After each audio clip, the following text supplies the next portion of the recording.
नमस्कार दोस्तों, गार्गी क्लासेस पर आपका स्वागत है। डेट आज की 23 फरवरी 2022। देख लेते हैं इंडियन एक्सप्रेस की इंपॉर्टेंट न्यूज़ जो भी हम इस वीडियो में डिस्कस करेंगे।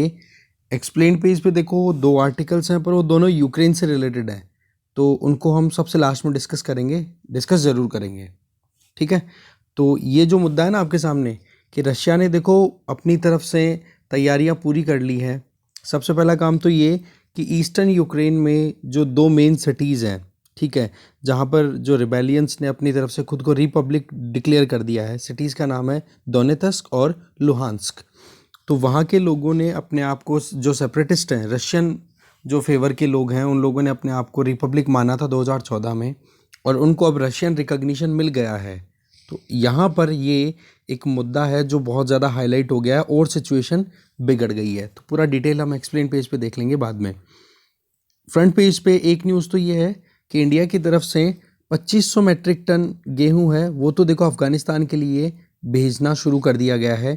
उसका फर्स्ट कंसाइनमेंट है वो निकल चुका है ना, 2500 मैट्रिक टन का कंसाइनमेंट है वो निकल चुका है। ठीक है, Attari border Wagah, that means Punjab और पाकिस्तान की जो बॉर्डर शेयर होती है उधर से।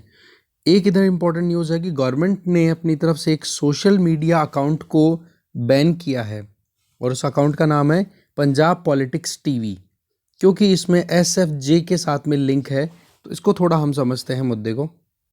तो union ministry of information and broadcasting ने अपने डिजिटल मीडिया रिसोर्सेज के थ्रू जब इन्वेस्टिगेशन कराया तो पता पड़ा कि एक कह सकते हैं ना कि एक वेब ब्लॉग चल रहा था पंजाब पॉलिटिक्स टीवी, उसको बैन करना पड़ा क्योंकि उसका लिंक है वो सिख फॉर जस्टिस।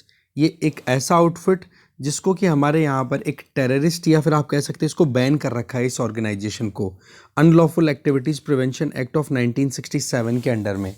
ठीक है, क्योंकि ये जो सिख फॉर जस्टिस है, ये ग्रुप जो है पंजाब में सेपरेटिज्म, कम्युनल डिसहार्मनी और नेशनल इंटरेस्ट के नुकसान का काम करता है। ठीक है, बेसिकली ये बताया गया है, ये जो चैनल है ये बेसिकली यूनाइटेड किंगडम के बाहर जो सिख्स हैं उनके साथ में लिंक बैठा करके और अपना प्रमोशन करता है, और इस तरीके की चीज़ों को खोज करके लेकर के आता है जो कि हमारे नेशनल इंटरेस्ट के लिए नुकसान हो सकते हैं, टेरिटोरियल सॉवरेनिटी के लिए नुकसान हो सकते हैं। तो ऐसे में IT रूल्स के बेसिस पे इसको बैन कर दिया इंफॉर्मेशन एंड ब्रॉडकास्ट मिनिस्ट्री ने।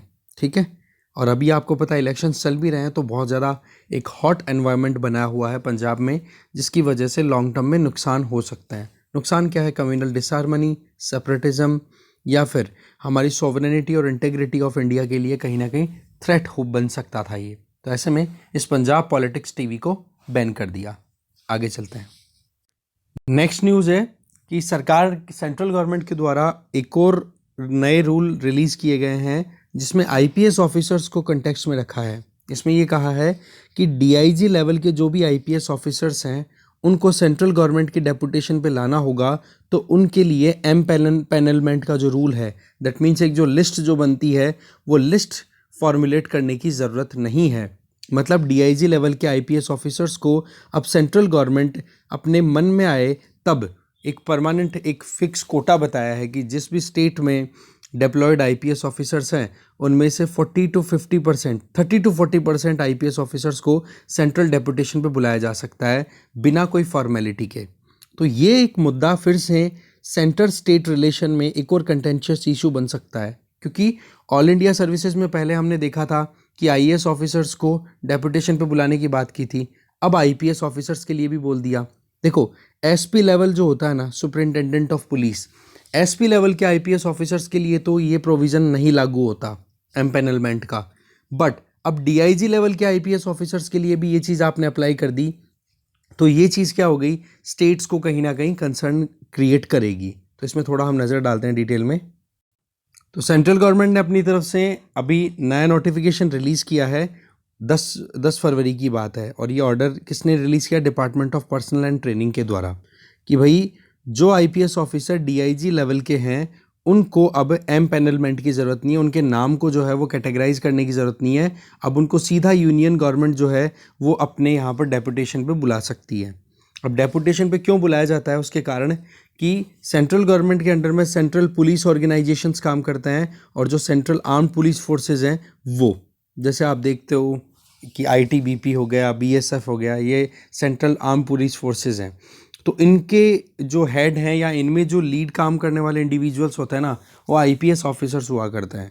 तो वहाँ पर वैकेंसीज बहुत चल रही है, तो उन वैकेंसीज को फिल करने के लिए सेंट्रल गवर्नमेंट ने ये मूव किया है। तो अपॉइंटमेंट कमेटी ऑफ कैबिनेट, उन्होंने अप्रूवल दिया है कि मिनिस्ट्री ऑफ होम अफेयर्स है ना, वो अपने हिसाब से डीआईजी लेवल के आईपीएस ऑफिसर्स को डेपुटेशन पे बुलाने के लिए कोई भी ऑर्डर डिक्लेयर कर सकती है। ठीक है, तो ये अपने आप में बहुत ही ज़्यादा एक सेंट्रल स्टेट रिलेशन में कंटेंशियस इशू ऐड हो गया है।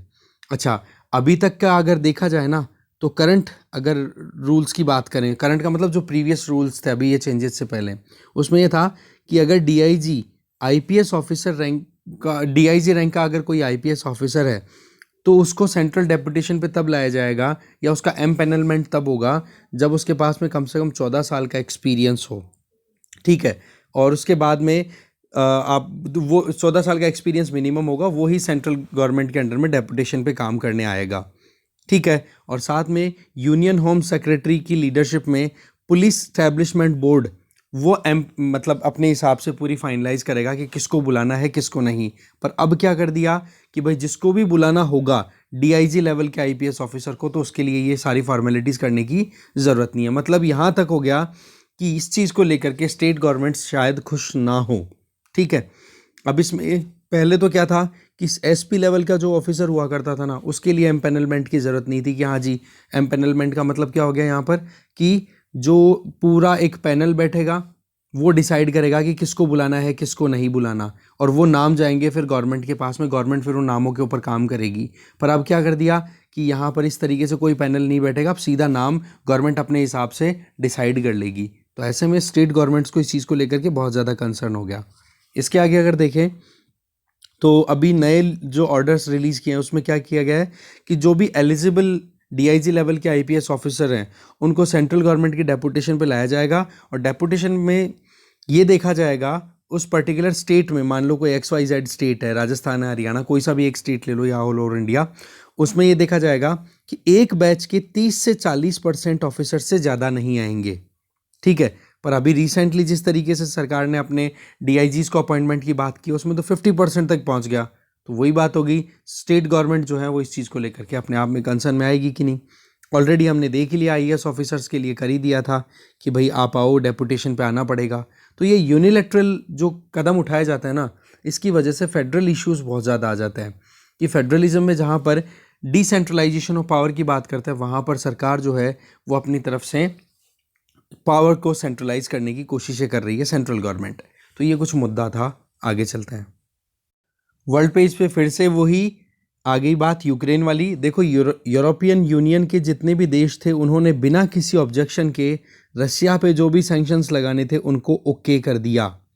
अब इनमें एक तो सिक्योरिटी काउंसिल की मीटिंग हुई थी, एक इसके अलावा 5,000 के लगभग यूएस के ट्रूप्स हैं वो पोलैंड में डिप्लॉयड है, वो इम्पोर्टेंट चीज़ है। और अब आप देख सकते हो कि रशिया पे सैंक्शंस लग रहे हैं, तो रशिया जो है वो फॉसिल फ्यूल अवेल कराता है यूरोप को, जिसमें एक तो नॉर्ड स्ट्रीम 2 वाला जो मुद्दा है उसको जर्मनी ने अप्रूवल नहीं दिया, क्योंकि नॉर्ड स्ट्रीम 2 हमने देखा था ये गैस पाइपलाइन है। ठीक है, बाल्टिक सी से होती हुई रशिया से यूरोपियन कंट्रीज़ को अवेल कराने के लिए प्रोविज़न था। तो नॉर्ड स्ट्रीम तो ऑलरेडी चली रही है, नॉर्ड स्ट्रीम 2 थी, उसके अप्रूवल के लिए रशिया ने एप्लीकेशंस डाल रखी थी, बस जर्मनी का अप्रूवल बाकी था। पर जर्मनी ने अब कर दिया मना, कि बोला इस तरीके से रशिया अगर एग्रेशन दिखाएगा तो हम तो बिल्कुल भी एक्सेप्ट नहीं करने वाले हैं। तो ऐसे में रशिया पे सैंक्शंस लगा दिए हैं, और इन सैंक्शंस को लेकर के एक्सप्लेन पेज पे हम डिटेल में देखेंगे कि वाकई में क्या ये सैंक्शंस इफेक्टिवली काम करते हैं, क्योंकि 2014 में सैंक्शंस अप्लाई किए गए थे, बट उसके बावजूद अभी तक रशिया पे कोई उसका इफेक्ट नहीं आया। ये नॉर्ड स्ट्रीम 2 या नॉर्ड स्ट्रीम का अगर नेटवर्क देखो तो आपके सामने ये मैप है, जूम करके दिखाता हूँ मैं आपको। यहाँ पर आप अच्छे से देख सकते हो कि नर्वा बे ये रशिया में है, यहाँ से नॉर्ड स्ट्रीम 1 और नॉर्ड स्ट्रीम 2 दोनों पास हो रही है। नॉर्ड स्ट्रीम 1 ऊपर वाली है, ये देख सकते हो यहाँ पे, और नॉर्ड स्ट्रीम 2 ये नीचे वाली है। ओके, फिर यहाँ पर आके अल्टीमेटली जर्मनी तक ही आ रही है। ठीक है, तो रशिया से स्टार्ट होकर जर्मनी, और फिर उसके बाद में यूरोप में अलग अलग एरियाज़ में डिस्ट्रीब्यूट होता है इससे जो गैस का सप्लाई है वो। ठीक है ना, तो कंट्रीज़ कौन कौन से हैं, ये वाला जो एरिया है जिसको मैं एनसर्कल कर रहा हूँ यहाँ पर ऊपर ऊपर का, ठीक है, ये बाल्टिक सी है और ये एस्टोनिया, लाटविया, लिथुआनिया, ये रशिया का छोटा सा पार्ट इधर भी है और इधर पोलैंड, इधर जर्मनी, ठीक है। तो यहाँ एस्टोनिया, लाटविया, लिथुआनिया, इनको बाल्टिक कंट्री भी बोला जाता है। इसके अलावा ऊपर देख सकते हो फिनलैंड, इधर देख सकते हो स्वीडन और ये ऊपर है नॉर्वे। ये कंट्रीज़ मिलके बनाते हैं स्कैंडिनेवियन कंट्रीज़, ठीक है। तो ये थोड़ा ध्यान रखें आप, ये मैप अपने आप में इम्पोर्टेंट हो गया है। और ये यहाँ पर कंट्री आ गया डेनमार्क, ठीक है। कलर में नहीं है, थोड़ा ब्लैक एंड वाइट है ना, कलर में होता तो थोड़ा और अच्छे से समझ में आता। अगर आपके एडिशन में अगर कलर्ड है तो आप और अच्छे से समझ पाओगे। वैसे हमने प्रीवियस डिस्कशंस में देख लिया था ये मैप, ठीक है। आगे चलते हैं।